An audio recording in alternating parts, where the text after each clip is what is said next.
Hey guys, welcome back again with another video. This video today is about network address translation NAT. So now let's discuss the basics of NAT. So the story behind the existence of NAT is that when you know that we are using the IP version 4, which is a 32-bit, it will only allow us to have around 4.2 billion unique IP addresses. 4.2 billion unique IP addresses. But nowadays, as you know, that the internet grows because we are talking about the internet of things. So most of devices need to be connected. So it's hard to accommodate 7 billion number of devices. So NAT can be a solution to keep IP version 4 yet devices still connected to the internet. In a short, NAT has become a standard solution, allowing end station to forward traffic via public networks from the private networks. So that's basics of the NAT. So we have NAT terminologies. We are going to talk about inside local. This is nothing but the private IP address, which is the actual address of your machine. Then we have the inside global address, which is the public address, Then we have the outside local address, which is nothing but the outside host public address. Then we have the outside global address, which is the IP address that is at the outside the company's controls. So we have different types of NAT. We have static NAT, we have dynamic NAT, we have network address port translation, we also have easy IP. So these are the different forms of NAT. So let us look them in details. So when talking about of static NAT, this is talk about one-to-one mapping. As you can see in this nice graphic here, this computer A has been have one IP address which is 4. So this is one mapping, meaning one private IP address. It is mapped to one public IP address. Therefore, we have the dynamic NAT. The dynamic NAT works on the principles of address pool. This is work on the principles of address pool, whereby the end system wishing to forward traffic across the public network are capable of associating themselves with the address from the address pool. So this is one work on the concept of the address pool. So now let us check about the port address translation. This one is one to many. This is whereby many private IP addresses are mapped to a single IP address. And here the traffic is distinguished by the port number. The traffic here is distinguished by the port number. So we also also have the ECIP. The ECIP is applied where the host on the small scale local area network required access to the public network or the internet, maybe in their company. So ECIP allows the host to access the internet using a temporary public IP address. So now let's just jump to in our ENSP and just start by configuring the static NAT. Like we mention that this is a one-to-one mapping. So basically this is our topology. The IP address has already been given to the machine. Can just check here to verify.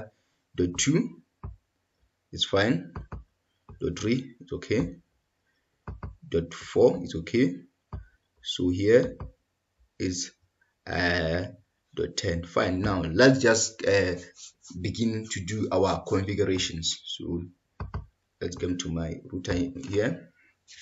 So system view, system, the name of my device. Let's see the static NAT. It's okay. So now let's give our router IP addresses. Interface gig Ethernet 0/0/0 IP address 192.168.10.124. It's okay. Now let's quit. Let's come to the next interface. Interface gig Ethernet 0/0/1 IP address 200.200.200.200.124.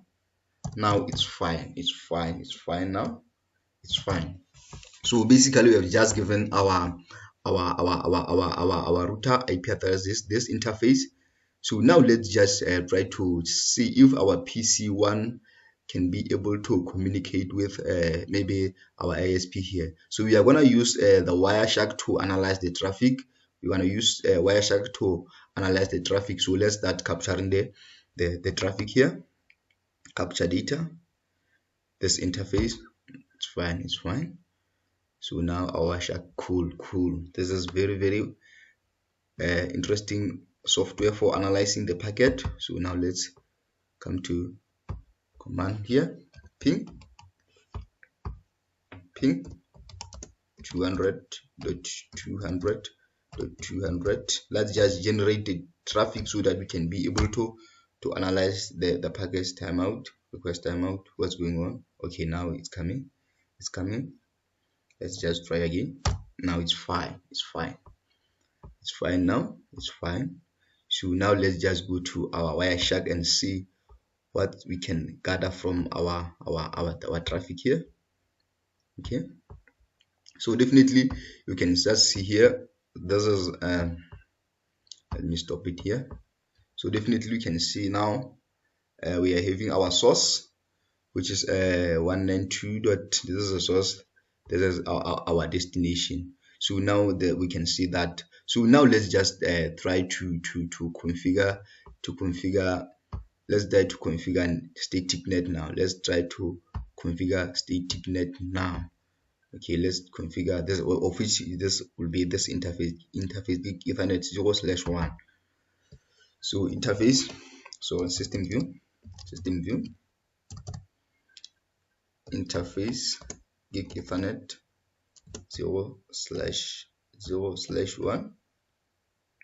Okay, net static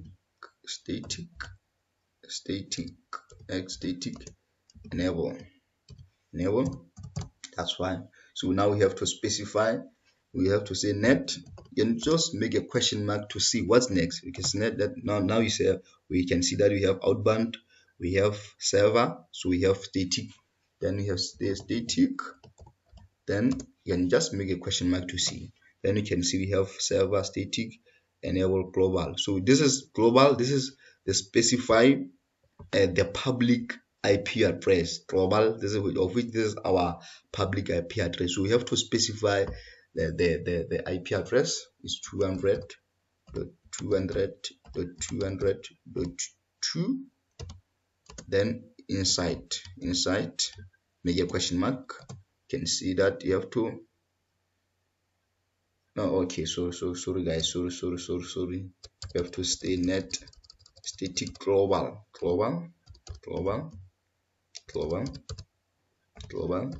Sorry, my mistake guys, sorry.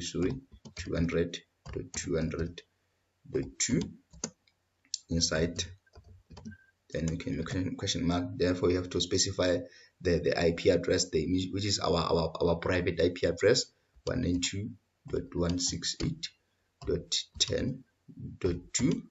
it's okay. Let's come to the next PC, the same thing, net static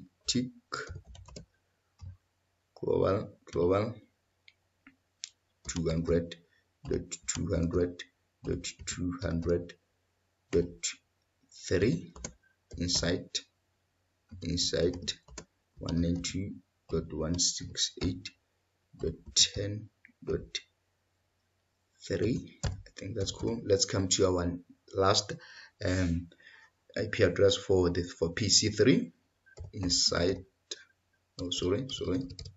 net static global 200.200.200.4 inside, which is the actual private IP address, the address of my PC, 192.168.10.4. that's fine. So we can also run the command to verify that. You can say display net static static.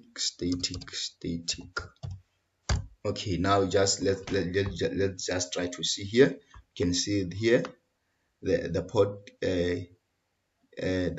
the global IP address for my PC one is here. The same thing applies with the global and the inside of the PC2 and the PC3. So now basically this is the configuration of network. Like you can see, this one is mapped to this one. So now let's just to try capture the traffic in the public to see that. So now let's use our Wireshark again to start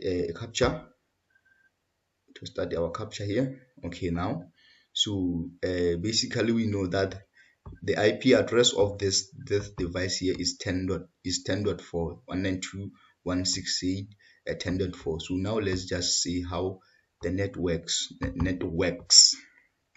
Okay, ping 200.200.200.4.10.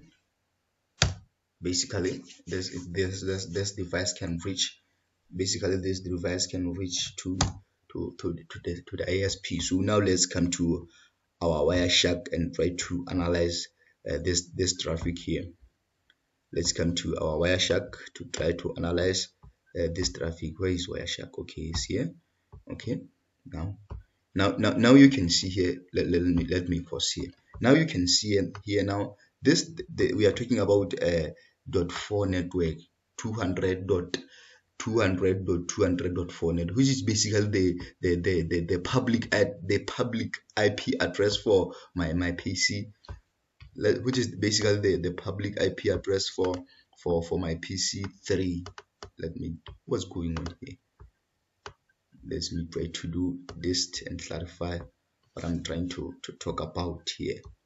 Clarify this, what I'm doing. Now you can see here this IP address here is the private IP address for this PC here. Therefore, it has been mapped to this one. Basically, this what this package says here. So, guys, thank you very much. Hope you like the video, and guys, take care of yourself against this pandemic and have peace.